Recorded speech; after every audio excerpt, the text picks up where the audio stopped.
Hello, and welcome to Return to the Fire with Wild Women, the podcast that seeks to reignite wisdom aligned with the regeneration of people and the planet. I'm your host, Kim Carfor, founder of the 501c3 nonprofit Wild Women, and I'm so glad that you joined us today. Hi, everyone. Welcome to Return to the Fire with Wild Women. I'm so excited to have our guest, Dr. Heather Eaton. Heather Eaton is a professor in the Conflict Studies program at St. Paul University. Her work is focused on peace studies, gender, ecology, religion, animal studies, and nonviolence. Your PhD is in ecology, feminism, and theology, central to what we're doing here on Return to the Wild Women. So you've written plenty of books. I'm just going to mention a few of them. Ecofeminism and Globalization, which was co-written by one of the Wild Women nonprofit's board members, Lois Lorenzen. Nice. Advancing Nonviolent and Social Transformation, Introducing Ecofeminist Theologies. And then on a more personal note, you grew up on Lake Huron. And in your free time, you canoe, sail, travel, study elephants in Africa, birdwatch, garden, and cook. And I remember one of the first times that I met you, Heather. I want to call you Dr. Eaton because I want to keep referring to you as this powerhouse in the field, but I also, We're friends, Kim. You have to call me Heather. okay, Heather. Just so the audience knows we're balancing these two worlds. But I do remember the first time I met you, and when I was doing an introduction, I said that I grew up in Port Huron, Michigan, and on Lake Huron. And then you gave me this look that really just stuck with me, and you said the earth knows no bounds. And I thought that was one of the most gentle, generous, and kind ways of referring to uh, friendship and allyship. And so, welcome to the podcast. Thanks for having me. Yeah, I'm so excited to get into this conversation. So, I think where I want to start, because you have been so influential in the field, I use your introducing ecofeminist theologies in my class because you're such a clear writer. And I want you to share with the audience this idea of ecofeminism because this podcast was really inspired by the academic field of ecofeminism. And since you've been involved in it for so long, I know it's changed based upon the different waves of feminism. And if you could speak to its current relevancy, how it's changed over time, that would be a great place to begin. Sure.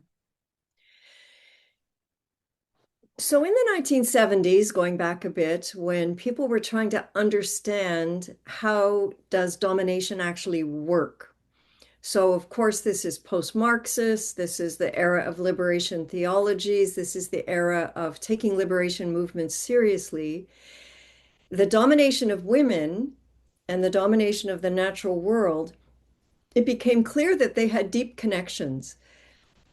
And so all this research was done in the 1970s and 1980s, excavating Mm. what was this women nature connection, especially in Western patriarchal cultures. So, in the language of someone we both respect, Val Plumwood, of hierarchical dualisms and how they actually work. So, in patriarchal ideology, men are above women, culture's above nature, mind is above emotions and body, God is juxtaposed to the devil, but heaven is juxtaposed to earth. So these dualisms became very clear that they function. They're not just a theory, they're embedded in Western philosophy, Western Christianity, but they're also embedded in how we live. So ecofeminism came out of understanding, first of all, doing this initial work of excavation, and then understanding that women and nature get connected and then both subjugated. So they're of lesser value than men and culture in patriarchal circles, in patriarchal constructs. And it was another part of it was why is it so difficult to address the domination of women, which is still the biggest human rights abuse in the world every day, everywhere? Mm. And how does the domination of really the decline of the biosphere, how is this not registering? And then it became clear that for lack of I mean, these are general terms, women in nature, they're simply not prioritized in cultural understandings.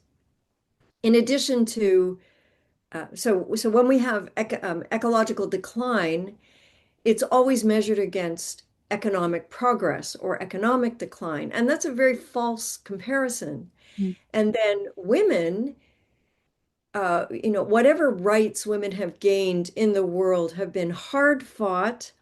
And as we have seen in the past 10, 15 years, they're not easy to hold on to. We're seeing a decline of women's rights.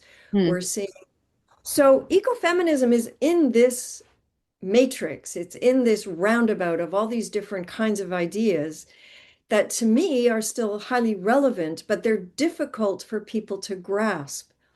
Because, for example, uh, women are still associated with their bodies, Mhm. with with some kind of aesthetics, and then they're of course associated with pornography and the sexualization of women's bodies. And so, how do you get a discourse to say women are not our bodies? We are just a part of humanity. And so men's bodies don't get sexualized. Men's achievements don't are not considered gendered. But women's achievements are connected to being a woman. So this degradation of women continues all the time. So at the extreme end, it's of course sexual assault, and the difficulty of getting still 90% are not reported. And when they are reported, it's a less than 1% rate of getting a conviction. So that is a cultural blind spot to an extreme. It's interesting, and I'm interested in what you think about this, Kim, but in this work over 30, 40 years, ecological issues are now being able to be discussed. So there Mm. you can address them. Violence against women is still almost impossible to address, even though there's laws and there's systems and the Mm. judiciary has to deal with it. It doesn't seem to be reducing the amount. So ecofeminism is in this world of domination. Yeah. But ecofeminism comes in many forms. So some want to return, women in nature are higher than men in culture. To me, that's not particularly advantageous. Yeah. Uh, Most ecofeminists are trying to deconstruct the hierarchical dualisms, not reaffirm them in a different way. So Yeah. yes, women are more caring than men, but you see, caring it's a learned trait. Yep. It's Yep. not a biological essentialist trait.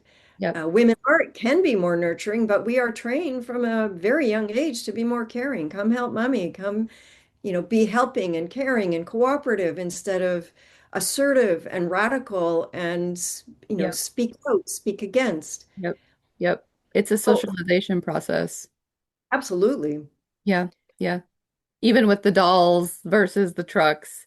And I wonder because sometimes I've had friends who raise girls and boys and they say, I don't know where it came from, but my girl wants a pink princess outfit and my boy wants a truck and what? I didn't teach them that. And then it makes me think, well, the TV or even the tone of voice that you use, I think it's deeply, deeply subconscious. Very. And there are some studies that say girl babies, infants and toddlers are held closer to the body than boys. Um, And the emotional response to girls, if they're in distress, tends to focus on their emotional well-being, not go outside and build a fort. You know, oh, channel it in this active, proactive way. Yeah. it's so the socialization starts very, very, very early, this gender lore. So we live in a gender lore. And of course, in some more radically patriarchal cultures, it's all about taboos and how what women can wear and dress and walk and look. And Yeah. we have the same thing, but it's less scrutinized, but I think it is still there. Yeah. I think it's still there and I think it's very unconscious and um like you said underaddressed. You didn't use that terminology, but I'm going to use that. And I noticed that because I've been teaching Christian feminist theology uh at a Jesuit university for 6 years now. And it's the way that people just are so uncomfortable in the room, even just talking about feminism. And I'm like, why can't we even just talk about it? It's like this elephant in the room the whole time. And I'm like, the whole reason we're here is to unpack this and talk about it. But it's like you don't want to do the shadow work of what it means to unpack what No, it good means point. to live in a patriarchal civilization. And I know that, and I'd love to hear you talk on this because I know in a previous podcast that I listened to of yours, you called it the F word. And I call it the F word in my class because Yes. I think feminism has a very bad reputation, and I also think it's entirely misunderstood because feminism is a social critique. It's yeah, not pro-women, anti-men. yeah, And I've also taught feminism for many, many years and ecofeminism. And one of the first things I have to say is this is not pro-women, anti-men. yeah, This is problematizing gender in our culture. yeah. But I have to say, even when everyone gets comfortable with that, as soon as we move to the subject of sexual assault, Oh, it's just that is an absolute taboo subject. So I really? think underneath the discussion of feminism is also the discussion of the oppression of women, but it gets reframed as, well, women just want a piece of the pie. And you think, well, no, women want a change of the recipe. This is not the Yeah, same thing. yeah, And in that recipe change, we yeah, have to address the oppression of women. yeah. We have to. And it is in, if you listen to someone from a rape crisis center, their analysis tends to be spectacular Mm, and never mainstream. I listen to, media people, they don't know what to do with this analysis of the statistics, even Canada, peaceful country, liberated in people's minds, gender equal, and it's still 6 out of 10 women who are sexually assaulted in Canada, still. really? So it's very high everywhere. So ecofeminism is not always looking at sexual assault, but I'm trying Mm, to remember. So yeah. all the Marxist feminists said the corner of feminism, the cornerstone is sexual assault. The Oh, rest is just extra. huh. Extra. So equal pay for equal rights, equal opportunity. I Mm, can wear what I want, dress what I want, do what I want. These are all very great liberal values, mm, but they don't address the system of domination and the practices of domination that are embedded in patriarchal cultures. So yeah. I think that it's easier to address the domination of the natural world, and people, you and I have seen in our lifetime a slight shift of attitude, Hmm. generally speaking, towards ecological respect. Yeah, And we've seen a liberal change in conversation of respect for women. yeah, It's yeah. there are true gains. There are true gains. Do you think that so like I said, I've been teaching for about 8 years, and I noticed even in those 8 years, even just critiquing capitalism has gotten more acceptable. Are you saying that the similar thing has happened with dealing with the ecological crisis? Like Yeah, I speaking would about say, it? yeah, That it's a it was good. kind of taboo back then. You couldn't even speak to it, but now it's like, okay, well, here's a And I think we can talk about racism in better ways now. I think we can tackle it. If you make a racist joke, that's in urban educated areas that tends to be unacceptable. If you make a sexist joke and you say that's not funny, why do you not have a sense of humor, girl? Yes, that's the socialization process, though, and those are the subtle kind of reinscribing. Reinscribing, so you become the problem. Yeah, So feminism in a classroom is the problem yeah.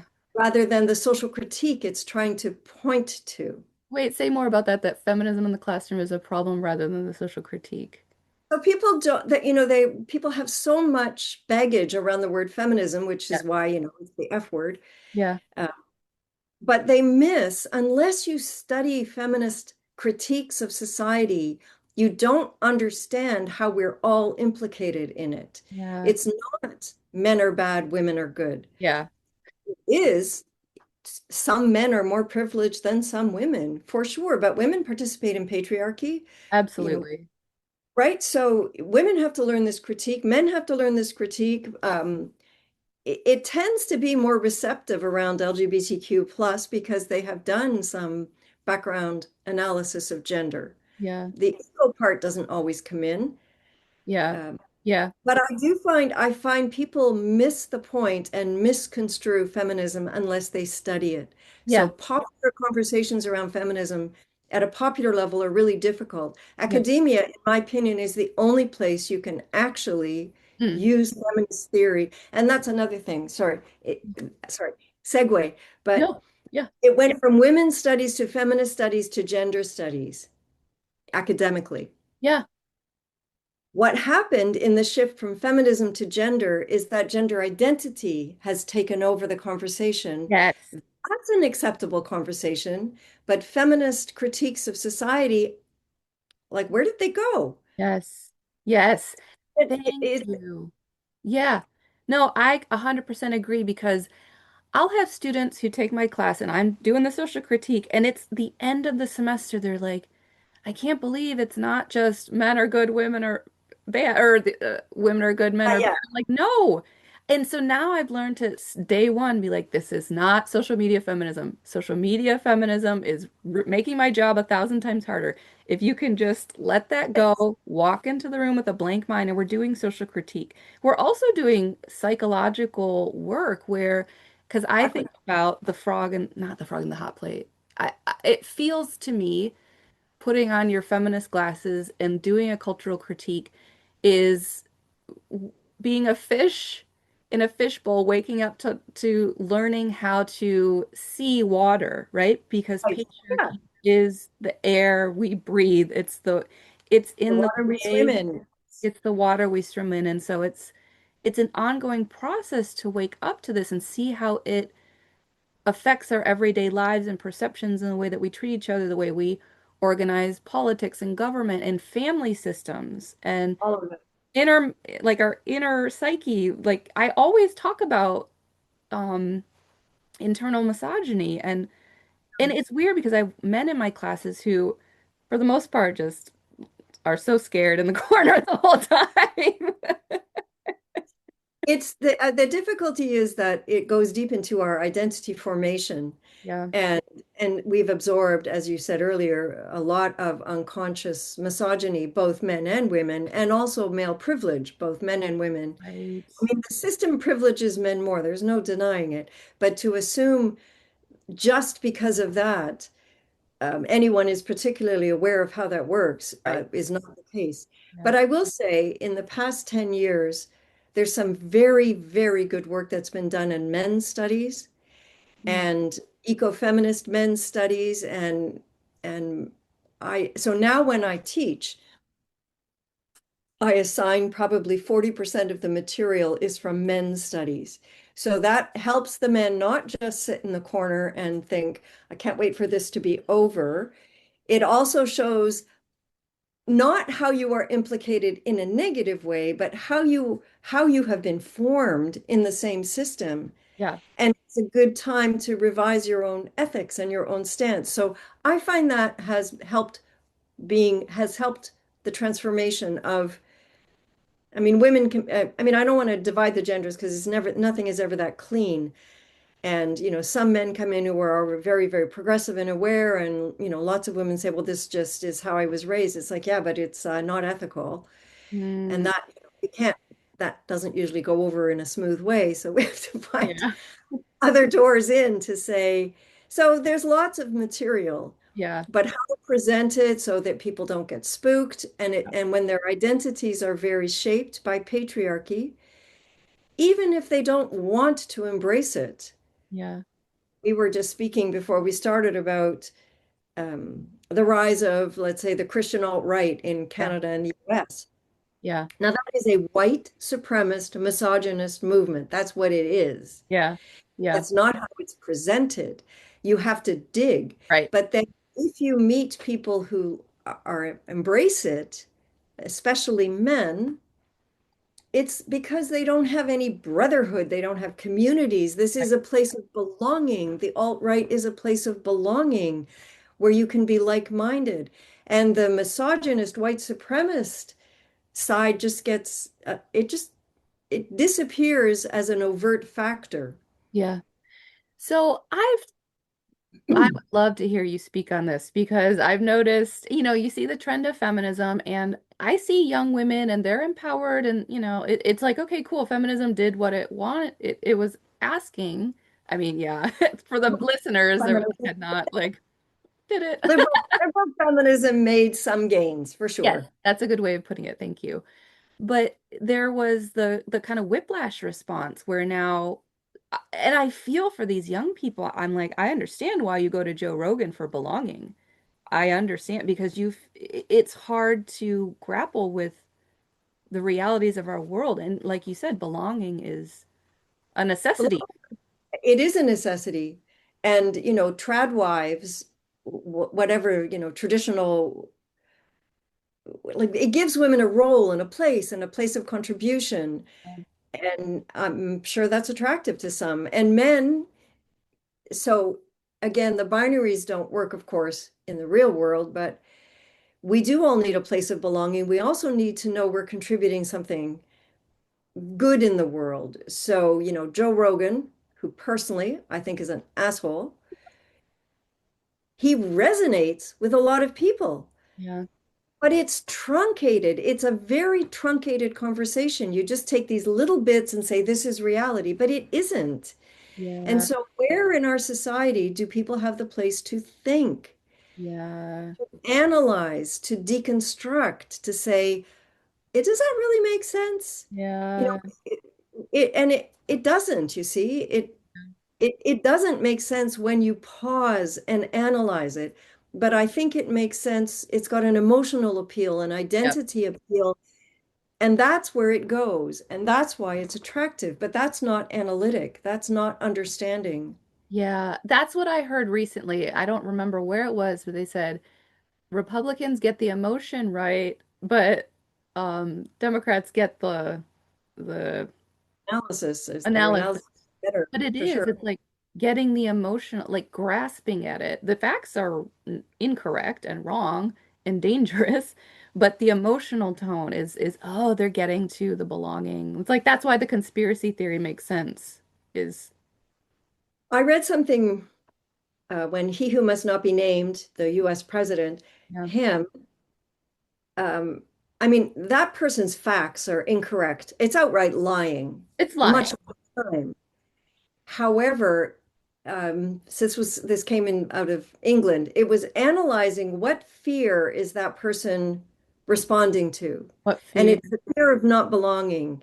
It's the fear of not having a purpose. It's the fear of economic decline. Hidden in that is the fear of ecological decline, but the answer to it is increased economics. Hmm. And so when ecofeminism comes in and says, okay, slow down, stop, we have to pull this whole thing apart, it doesn't have the emotional speed. It's time consuming to understand what's going Yeah. on in society. You have to commit yourselves and you have to actually put your own values and beliefs aside. Yes. Those things take personal maturity, intellectual maturity. It doesn't even take a great deal of smarts. It takes a lot of time to slow down the conversation to say, he who must not be named just, well, take Canada. Canada just passed a oil pipeline that's going through Indigenous land Hmm. without Indigenous consultation from a prime minister who said he would absolutely do consultation. Where's the public conversation on this? Wow. Yeah. See, and the same in the US. There's so many environmental regulations that Hmm. are being weakened. Where's the public conversation? Yeah.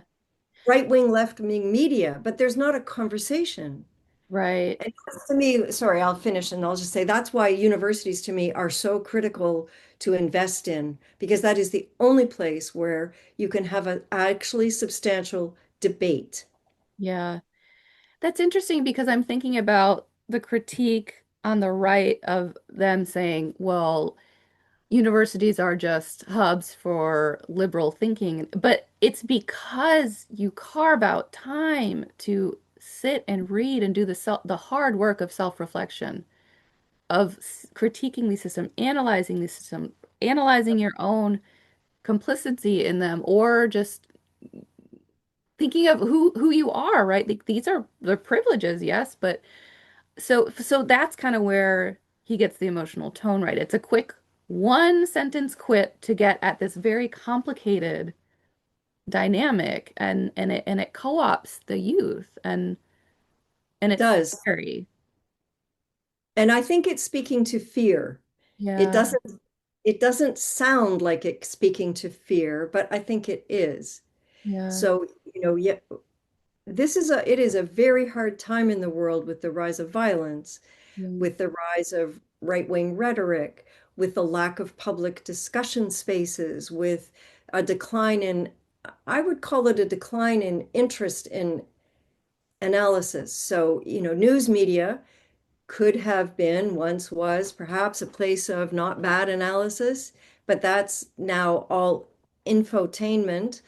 small sound bites, where Oh, if yeah. I'm just listening to it, where do I get to discuss it? Is it right? Is it wrong? Is it factually based? Is it a value based? And I think that another difficulty for ecofeminism and any of us doing this work is that ethics are slow, Yeah, they're slow. slow process. Yeah. It's a slow process. And I've noticed with my students that when it gets emotional that they just shut down. And everybody, especially in my feminism class, people enter into the room with already a preconceived notion, number one, and then already having decided what their stance is on these issues. And that's kind of what scares me, to be honest. Yeah. Well, I think I'm not convinced that people come to university knowing how to think. No. I- I'm not saying they don't think, but to think about something. So, in times I have taught in theology, I tell people you cannot ever use the Bible, God, or your beliefs as substance. These are not substance. You can say you believe this, Yeah. but you can't say it's true. You also can't say it's a belief. Yeah. So teaching in the realm of religion, especially with adherents, is particularly difficult because you are dealing with a lot of things you can't see in their belief structures. Yeah. And so when they shut down, um, you can't, what are you tinkering with? Their, fundamental belief in the afterlife or yeah. So, I often do ridiculous things like saying, I don't think there's a resurrection. And then you just watch the reaction and you just say, well, why do you believe there's a resurrection? And you think, no one can ever answer that question except to say, I believe it. Yeah. Yeah. Okay. I can also believe the moon's made of green cheese. I'm incorrect, but I can believe it. I can believe what I want to Yeah. believe. Yeah. That's not knowledge. That's not data. That's not even opinion. So I think that's one of the reasons people shut down is how do you discern what knowledge we're talking about here? Yeah. And so even proposing the question or posing this question is something that they've never really grappled with before because it was just a truth. To It's a them, given. it was a given because, like you said, it's a belief. And so I'm thinking about the work of Phil Arnold and Sandy Bigtree. Sandy Bigtree is a Mohawk woman, and she always critiques Christianity because she says it's a belief in indigenous worldviews and indigenous lifeways. It's material.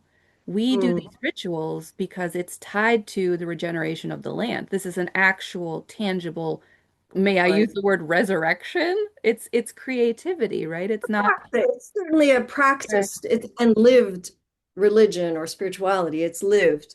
Yeah, but it's But not. And I'd love to hear more about your take on the resurrection then. so I'll tell you what Thomas Berry said, which I particularly like. He said, all world philosophies slash religions have an intuition that death is not final, including all environmentalists. We return to the earth, we return to stardust. So there is a deep intuition that death is not final. I would go with that. Yes. Then the form after death, to me, no one knows. Are we reincarnated? Are we resurrected? Do we return to the Tao? Are we returning to the Great Spirit? Do we just return to the earth? Like what? So to me, the question or the insight that death is not final is valid. Yeah. Answer to that is where I would have questions. I don't know if, it, no one's really come back to say I'm reincarnated or I'm resurrected or I'm restored or I'm, it belongs to an insight. It's not a fact. Yeah. So I just do that for provocative reasons, but not because I don't think the insight that death is not, I think death is not final, but I think that's also deeply scientific. It's Yeah. biospheric, nothing, everything is used and reused and renewed. That's those are the dynamics of the biosphere. Mm. So if I was a materialist pragmatist, that's good enough. If Yeah. I need a religious insight to go with it, that's good enough. But I used to joke, and I will stop talking about the resurrection after that, but I'll say, when I'm resurrected, I want my 20-year-old body. That's the one I want to be resurrected in. And that usually stops the conversation sufficiently for people to realize you have no idea what resurrection means. It's just an idea. Well, this is so funny that you bring this up because my husband always, Sam Mickey, he brings up the story of this church that he was raised in. And when they were talking about the resurrection, the priest actually said that. He said, where he proposed that question, you get to choose how you're resurrected. And it's like, well, how do you know that? That's a lot of power Oh, that you're kind of wielding. And and so someone in his immediate vicinity said, I want to choose my 20-year-old body. oh, good. Exact Yeah, that was a example. good era. That's the best era. Oh I yeah. think I think the difficulty in the realm of religion is it is the most profound human language, Yeah. but it's a highly symbolized language. So the questions that religions, spiritualities, or deep human experiences, the questions are trying to answer. Why are we here? Where did we come from? Where are we going? What's the meaning of the cosmos? Why is there suffering? Why do we love? What all these questions have to be answered all the time Yeah. in Yeah. eras. So the questions are good, but when we get very stuck on the answers and don't realize those answers come from very valid questions, Mm, then religions are a quest that is extremely profound, yeah. extremely rich. But Yeah. in the end, we are standing in front of mystery. In the end, we belong to realms of reality we barely know anything about, Yeah. Yeah. And that which city. command reverence. They command reverence and respect, and that is the right answer, Yep. is And that's reverence. Sorry, yeah. go No, don't apologize at all. But that's exactly kind of what I was thinking as well as you were talking. And it's like, but it's that sitting in the mystery that demands respect. And it's that level of respect that is necessary and required for dealing with these huge mysteries, right? We don't know. I think the desire to answer once and for all is it's a power move. And then when you have this leadership position in the church and you tell everybody this is a fact, then number one, you lose a depth and richness of human experience when you're questing on your own, trying to answer these questions.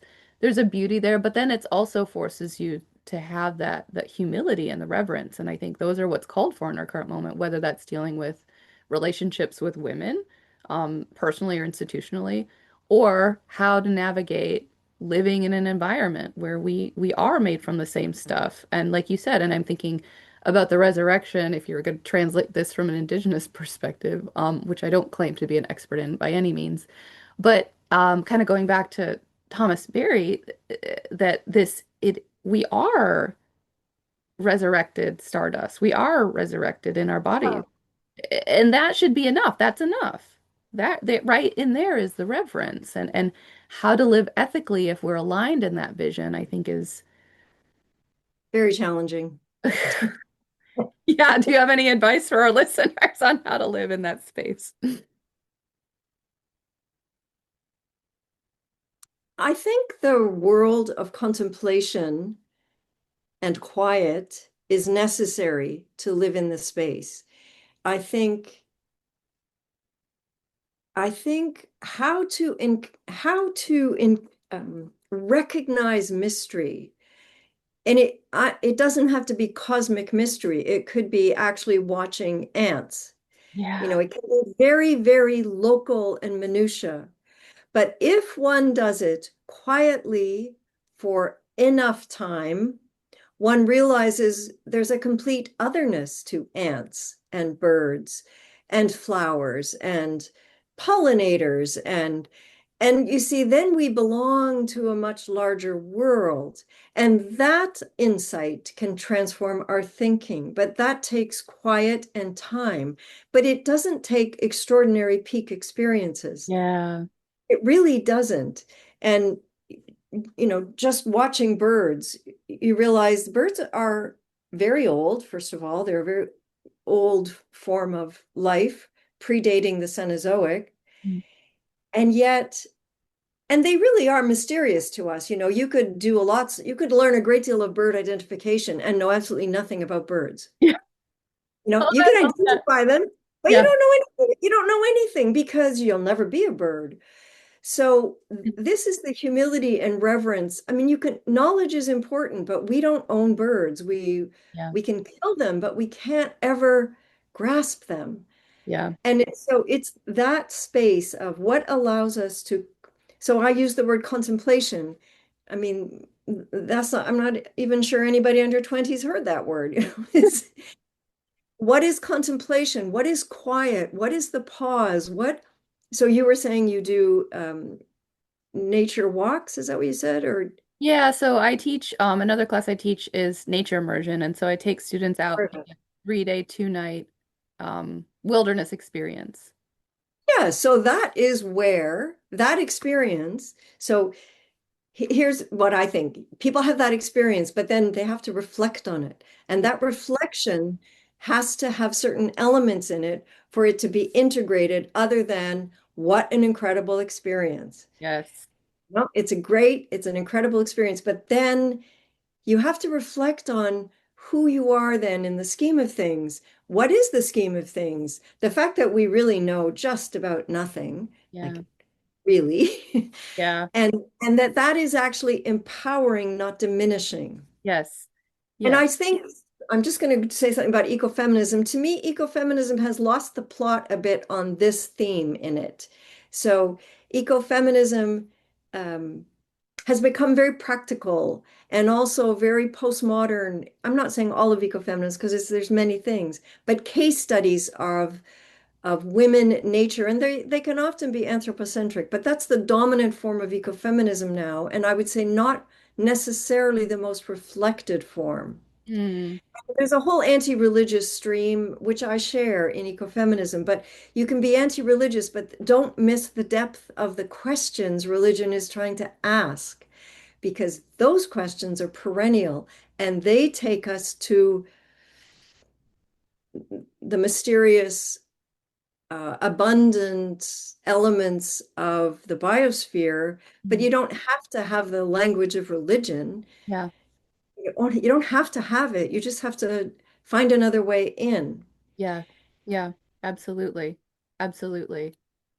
I like what you said about needing the connection, or else it just becomes like I had that great experience on the weekend. Yeah, Because that's yeah. also, yeah. And also connecting it to, as you were talking about looking at ants, I was thinking about, I think it's a William Blake poem that says, I don't know if I'm misquoting this, but it's the same lessons that you can learn from the giant redwoods and the blade of grass. Yes, yes. And it's, And my scorecard said, all you have to do is study a caterpillar and you will never have to go hear another sermon. yes, oh, yes. I heard that once. I forgot about that. That's exactly the same thing. Same Yeah. idea. So it comes back to the question, to what do we attend? What are we attentive to? Yeah. And I think the difficulty with nature experience in its capitalist form Mhm. is for you to have a peak Yeah. experience. What we're talking about is a peak experience, but it resituates you in the larger world. You don't get to take it in yourself and say, wow, I am so cool. I had that experience. It's, oh my goodness, look at the world in which we are embedded. Look at the earth systems of which we are a part. That's a very different kind of Yeah. interpretation. Yeah, will you say more about that? Because I know that you've taken students out, right? You took a class to go, was it to Africa to watch lions? Yeah, a couple times, Africa and yes, elephants mainly, but yes. I think when, let me do it differently. So if you have the privilege of being not too close, but close enough to see a wild elephant, you know you are in the presence of an absolutely magnificent creature. I mean, they are unbelievable. They have codes of ethics. They are, first of all, matriarchal. So there's another reason I quite like them. Mm, But they have codes of ethics and practices. They are one of the most caring species. They are absolutely nonviolent. I mean, they do fight, as all species will fight, but only under very extreme circumstances. So with elephants, it's probably easier to realize the majesty of the natural world than spending time with ants. But it's equally possible with ants. yeah, It it yep, I got interested in human elephant conflict, but always been interested in human animal conflict and why animals are. So if you think of early ecofeminism, it was also about human and animals to say humans are one animal among many animals in an earth community. We are not, yeah, we have a certain techne, but elephants have a certain techne. Ants have brilliant techne, as do birds, yeah, as do bees. They're all operating out of their own life force, and so are we. But we don't attend to larger life forces than our own identities and right, agendas. right. So when you see an elephant, I mean, I have been to Africa many times and studied sometimes in Kenya, sometimes in Botswana, sometimes in South Africa. There are people who are in a Jeep, rush up to an elephant, take a picture, and they've internalized their peak experience. Yeah, So that's not how I do it. I make sure I go with someone who will park and we wait for hours for the herd of elephants to come by us and we don't move or make a sound. mhm, And so that's very different because you have to position yourself in their world without being intrusive yeah, or being in any way aggressive. And you have to be extremely quiet. yeah, So see, it's the same thing. It's an elephant, but you see, they're not the same experiences. So people do like to accumulate peak experiences of nature, but this is not what you or I have been about in our time, yeah, natural world. It's being quiet and attentive to something bigger, yeah, like your snake, the yeah. snake. Yeah, the snake story, which I should do a podcast episode on that. Shit, it's a good story. But thank you for saying that because it's what brought me to this work because I started my my work in the natural world doing wilderness therapy, and it was backpacking, and it was incredibly masculinized. And that was the only term that I could come up with to comprehend or understand how first I felt like I didn't belong in that group and I didn't feel like I should be there. But it was but that subtleness, the contemplation, the intuition, the wanting to connect with nature and the students rather than just let's have, push through the pain, let's hike another 10 miles and then the trauma will resolve itself. It's like, no, there's another way of approaching both oneself and the natural world. And, for a long time, I thought that made me not belong in this space, but it was actually the thread that made me think deeper about the connection between Right. women in nature or humans and the wilderness. And so it's been a long journey to kind of come to this moment where I'm podcasting, unpacking, writing.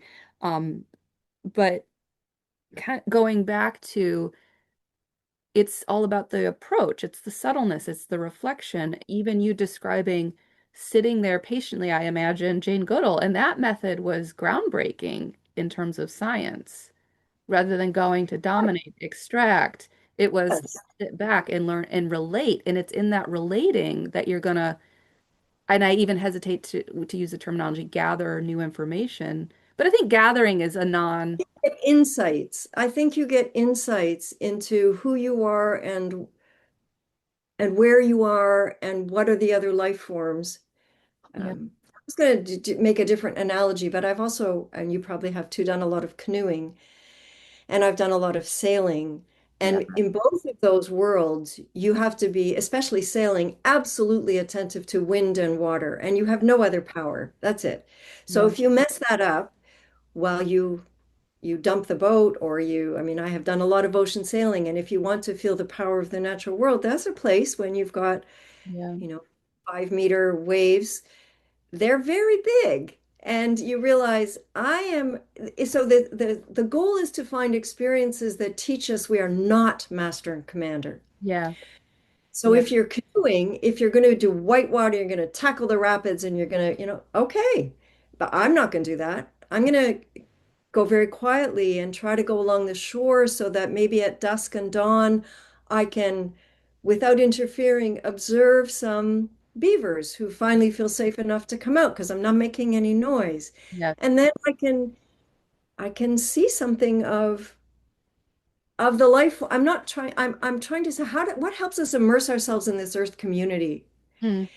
And I think we are so attentive to this materialist realm and consumerism and things and success. And I think it takes over our psychic landscape Yeah, yeah, much. And because our minds will fill, I mean, they'll fill with whatever, yeah, but we have to deliberately fill it with this. yeah.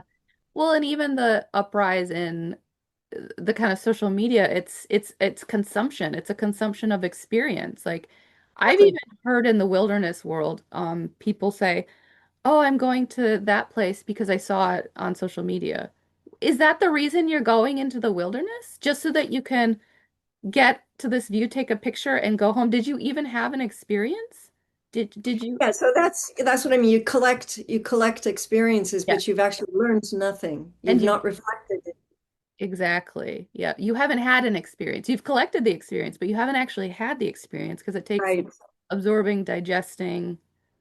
I think these are just another form of the acts of domination, is Yeah. collecting Yes. collecting experiences of whatever, wilderness or water or wildlife or it is very worrisome to me that it's the same, everything is an instrument to, it's this anthropocentrism gone wild, but Mhm. now it's in an eco-tourist form, let's just say. Yes. Absolutely. Absolutely. Even when I started the nonprofit and I got a bunch of emails of these adventure companies saying, I'd like to bring your group here or connect with me. And I'm like, number one, the reason I started a nonprofit was because I think it's ridiculous to spend like $2,000 to go on a 2 night wilderness experience. That's capitalism.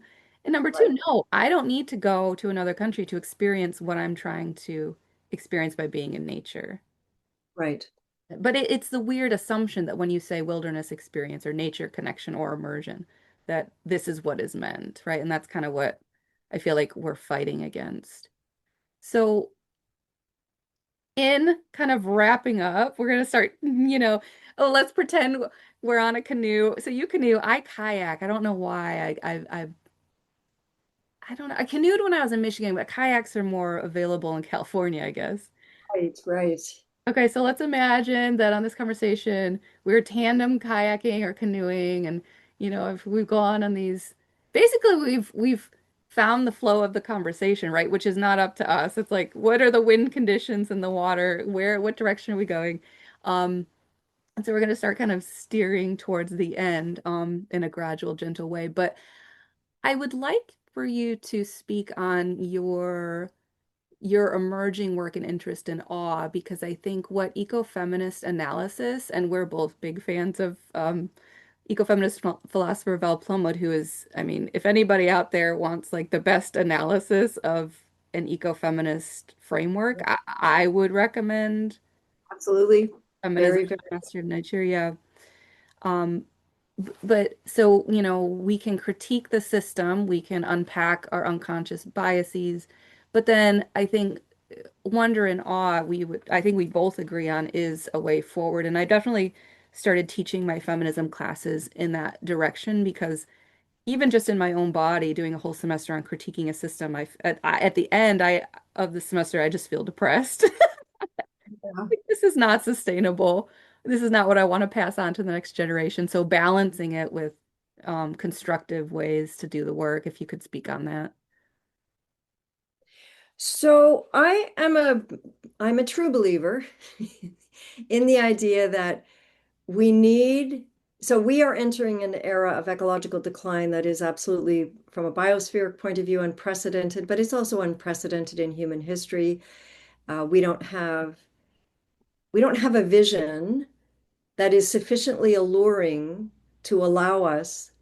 So as you know, I've worked a lot with the journey of the universe and the Earth community kinds of approaches.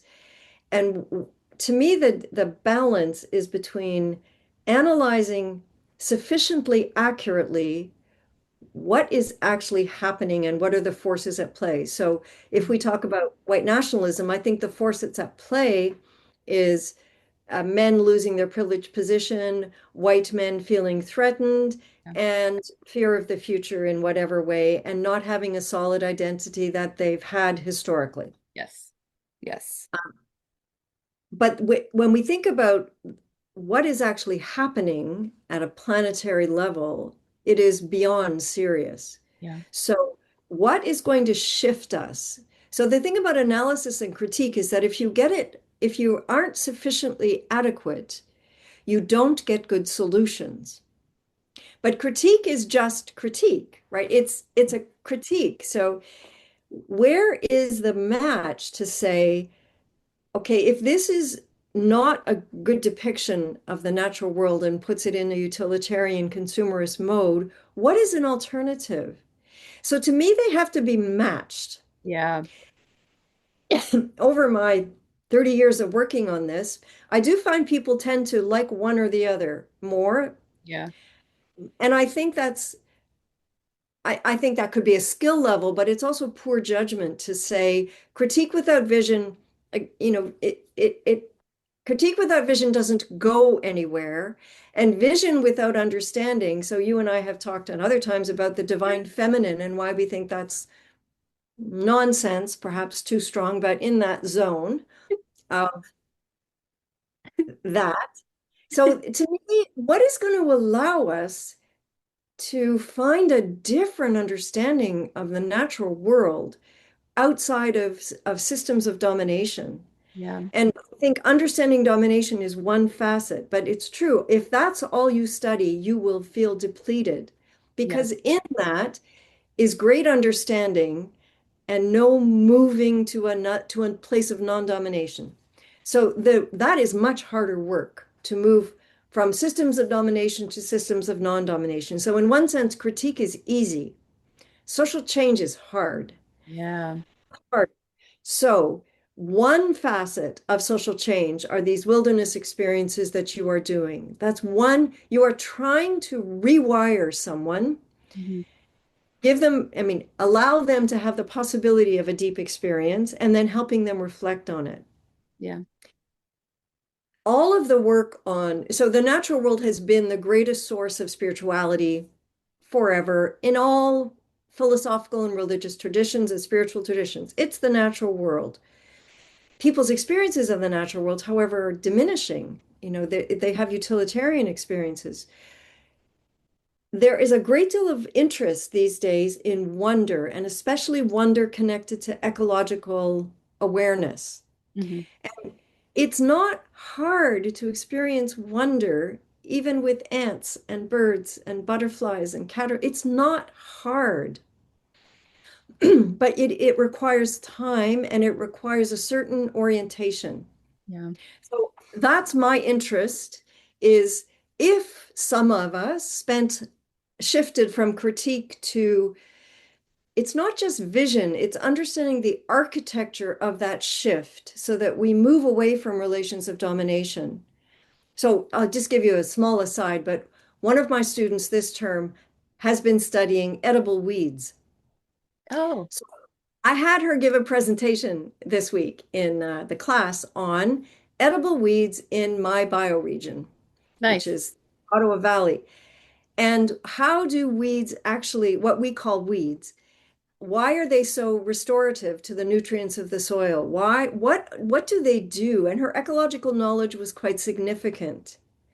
So that to me, like I needed to pause, as did all the other people in the class. We had to pause to learn this. Yeah. I consider myself fairly ecologically knowledgeable, but I did not know that dandelion weeds are the most nutritious thing you will have in your garden. Mm. And then how to cook them, which is another step. Yeah. They're bitter. But to me, these small steps to ecological awareness. So what she did on, it was called Eat the Weeds. That was knowledge based, but it was also ecological knowledge and understanding. And then experiences of wilderness allow people to realize you are not the center of the universe. You're just not. Yeah. And experiences of wonder have an architecture to them, which is different than a peak experience. Mm. So experiences of a wonder and awe and reverence make people pro-social, more tolerant, much more inclined to nonviolence, much more able to deal with different viewpoints. I mean, this is actually the result of these experiences. In addition to wonder resituates you as not the center of the universe. That's the architecture of an experience of wonder, unlike a peak experience, which you might feel great and you might be in the same place, but two completely different architectures of experience, if that makes sense. Yep. So uh, I don't know what is going to help us out of this quagmire. I don't know. Mm. But I do think these small steps change individuals. They are forms of social change. And I think they have a certain potency. Yeah. And we can't drop critique. But if we integrated more of those, we might be able to have a different kind of influence. Yeah. It's much more transformative, but it's not easy to measure. Like Yes. critique, right? If we're Yes. in the classroom, did you get this analysis? You know, have you got Val Plumwood's 5 parts of how domination and patriarchy work? Yeah, they learned it. But integrating that, well, that's a different thing. Yes. The unmeasurable, ineffable dimensions of Yeah, these experiences, they don't translate in the classroom. And as you were talking, I'm thinking about this idea of belonging, right? That right. one finds belonging in the natural world, which is the context through which we all emerge in. So the belonging that people are fleeing, the fear-based responses after all of this critical feminism, and it's not just feminism, it's everything Yeah, that's yeah. right. Everybody needs some sort of belonging. But then to open up that space of this greater belonging that we all belong here. And it's not romantic, like you said, Yeah, it's we emerged from, we belong to the earth, and the we will earth go back to. communities, Yeah. and we're composites of the earth community. I mean, that's what we are. Well, And so whatever intelligence we have emerged from the natural world. It's the natural world that has the intelligence, the earth. We are just a form of intelligence, maybe. And birds have their own, avian intelligence and ants. There are multiple kinds of intelligence, multiple kinds of, but we are all, we talk, we are all interrelated, but in fact, we are interrelated at every level, yeah, absolutely. atomic physics to intelligence. Our emotional sensibility is a product of earth processes. Yeah, absolutely. Well, I hope that you write this new book on awe and ecofeminism because I would absolutely use it in my nature immersion classes to help reflect and Look context. for What was that. that? I'll write it for you. Okay. All right. Let's be in touch. Oh my gosh. Please. No, perfect. Because I always struggle with how to integrate the experience in a tangible way that makes sense and that I'm trying to ground in the the ethic that I'm calling for. And so I've used your books in my class in the past because they're very comprehensive. And so, all right, I I will. think I'm going to just go, since we both work in academia, Yeah. I think the intelligence of embedded in the experiences you're trying to elicit can be brought into the classroom. I Ooh. think there is a, I think that these are not experiences that are aside from academia. They have a structure, they have an orientation that can be actually brought into the classroom and reflected upon Yeah. without it. I think we can do so much more Yeah. with these depth experiences in Yeah. academia. I think so. I would like to hear your chapter on that. It will be in the book. I'm telling you this. Posted. All right, Heather. Well, this has Nice been to chat, Kim. So nice. so nice. Absolutely. Any last thoughts you want to share, or we can just, Yeah, we all need to do the work. we all need to do the work 100%, and now more than ever. Exactly. All right. Well, thank you so much for your time and your insights. It's been such a pleasure and a joy and so eye-opening. Thank you so much. We'll be in touch. Sounds great. This podcast has been brought to you in collaboration with the Luce Foundation, the American Academy of Religion, and the Wild Women nonprofit. Thanks so much for joining us. Please follow us so you can keep returning to the fire. And in the meantime, be wild and be well.